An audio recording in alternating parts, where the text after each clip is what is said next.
सांग मैंने आपड़ जितेबाला भी किसी तेल छणाछणी जिनस कर पकुड़ी हो पूरी हो जदि आप चाहूँगी तेल अधिक न टाणु तो आपड़ तेल जो तेल आप गरम कर अल्प टिके लुण पकई दिंतु देखिए आपड़ जो तेल जो जिन छाणवे ताहा बहुत ही अल्प तेल टाणिब।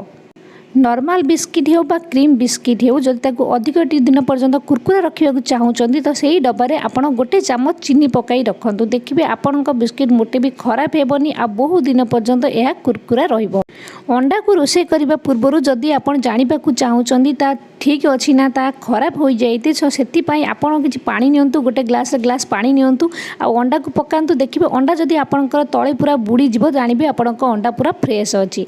आउ जदि अंडाटा आपंकर अधा बुड़वा और अधा भाषा अवस्था रहिबो तो जानवे आपण अंडा खराब होगा अवस्था अच्छी ताकू शीघ्र यूज करनियंतु आउ जदि आपण अंडा पूरा ऊपर भाषिबो तो जानवे से अंडाटा पूरा खराब हो जाए ताकू आपण फिंगिदेवे ताकू मोटे भी यूज करेंगे नहीं।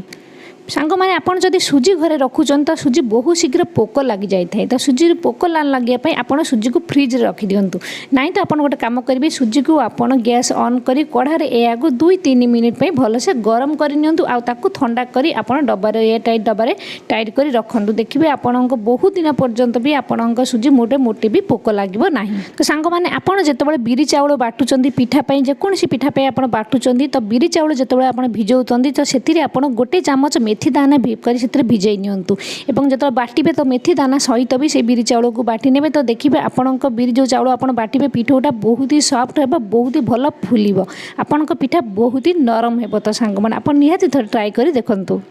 आपण चीनी डब्बार जदि पिंपुड़ी लगी जाऊँच पोक होती तो आपड़ से किसी लवंग बा कि आप बड़ जोटा कि इलायची कला इलायची ताकू आपण पकई नियंतु 2-4 लवंग एवं गोटे इलायची बा 2टी इलायची पकई रखु देखिए आपण पिंपुड़ी मोटे भी आपण चीनी डब्बार लगे ना।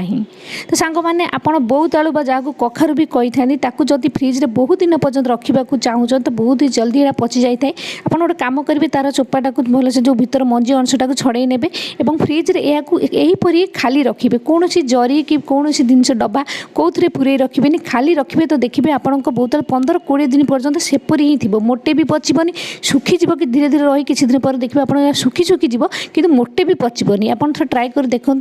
तो सांग मैंने आम जो क्षीर गरम कर जो जगार आम क्षीर गरम कर तो से देखिए तल तल लगी जाए तो से कौन करेंगे ना क्षीर गरम करने पूर्व जो जगार आप क्षीर गरम करेंगे से 2-3 चामच खाली नॉर्मल पानी देवे और तापर क्षीर ढाली गरम करेंगे देखिए आपण क्षीर जगार मोटे भी तल लगे ना।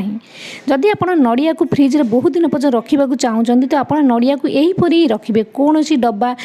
आप पॉलिथीन कौन भर्ती करेंगे यहीपरी ही आपको केवल फ्रिज ने थोदेवे सेमती खाली खोला थोदेवे देखिए आपण नड़िया मोटे भी पचबनी बहुत दिन पर्यंत ताहा बिल्कुल फ्रेश रहिबो धीरे धीरे नड़िया देखिए आपंकर सुखी सुखी जीव किंतु सेहीपरी 15-20 दिन मासे पर्यंत आपण नड़िया पूरा पूरी यूज कला योग्यता रहिबो। तो सांग माने आई होप आज वीडियो आपण मानकु निहाती पसंद आस्तिबो आ निहाती यूजफुल लागि।